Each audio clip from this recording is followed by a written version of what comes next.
رمضان يا رمضان رمضان يا رمضان رمضان يا رمضان رمضان يا رمضان. Assalamu alaikum wa rahmatullahi ta'ala wa barakatuh. Welcome to In the Light of the Quran. We do an overview of the recitation for the 15th night of Ramadan. Surah An-Nur, the light, was revealed around the 5th or 6th year after Hijrah. This is a Medinan surah. After the victory at Badr, the first major battle against the Muslims, the Islamic movement began to gain strength day by day. When the disbelievers realized that they could not defeat Islam on the battlefield, they chose the moral front to carry on the conflict. It cannot be said with certainty whether this change of tactics was the outcome of deliberate consultation or whether it was the inevitable result of a humiliating defeat and retreat at the Battle of the Trench, for which all the available forces of the enemies of Islam were concentrated in laying siege of Medina. The siege of Medina ended in a fiasco due to the well-organized Muslim defenders under the magnificent leadership of the Prophet, the sinking of the Confederate morale, poor weather conditions, and all of these resulted in the fiasco. The Muslims were victorious. The enemies knew well that the rise of Islam was not due to the numerical strength of the Muslims, nor to their superior arms and ammunition, nor to the greater material resources. Nay, in fact, the Muslims were fighting against fearful odds on all these fronts. They owed their success to their moral superiority. And therefore, to undermine the righteous, as we see throughout history, the malicious employ character assassination.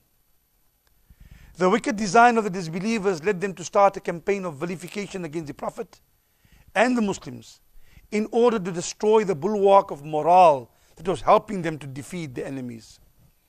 Therefore, the strategy was to attain the assistance of the hypocrites to spread slander against the Prophet and his followers, so that those who were disbelievers and polytheists and other forces not aligned to the Muslims could exploit these to sow the seeds of discord among Muslims and undermine the discipline of the believers.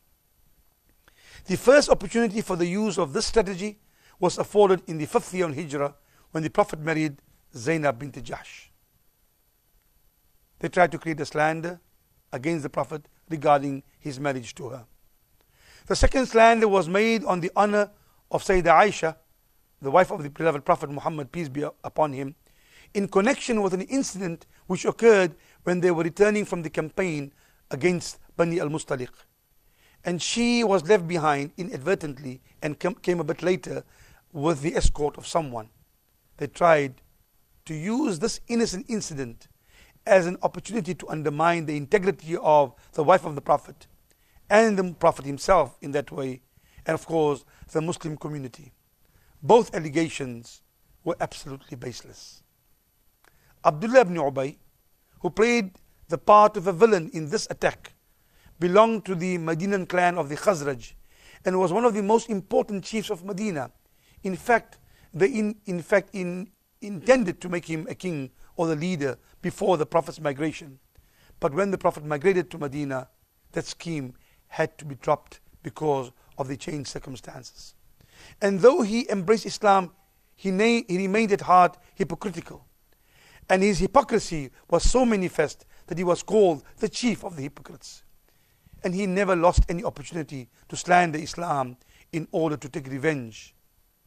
Little wonder that of all the categories of people in the Quran that are condemned, the hypocrites are the most condemned. May Allah save us from all forms of hypocrisy. So Surah An-Nur and as well as Surah Al-Ahzab later on were revealed to strengthen the moral front, which at that time was the main target of the attack and was intended to repair the cracks that had appeared in the unity of Muslim community, which had been shaken by the enormity of the slander. Allah sent instructions to strengthen and safeguard the morale of the believers and to counteract the storm of propaganda that was raised by the enemies. The Quran makes use of the psychological approach on this occasion to reform the mentality of the community by the adoption of legal, moral, and social measures which are detailed in this chapter. Those who spread unsubstantiated news and evil rumors and propagate wickedness in the community deserve punishment, not encouragement. A general principle was laid down that relations in the Muslim community should be based on good faith and not on suspicion among themselves. Everyone should be treated as innocent unless and until proven otherwise. The most conspicuous matter about this discourse is that it is free from the bitterness which inevitably follows such shameful and absurd attacks. Instead of showing any wrath or anger at this provocation, the discourse describes some laws and regulations and enjoins reformative commandments and issues wise instructions that were required at that time for the education and training of the community. And this also is a lesson for us in how to deal with attacks. Surah Al-Furqan is a Meccan surah. And the title, Al-Furqan, is one of the names of the Quran. Al-Furqan means the criterion.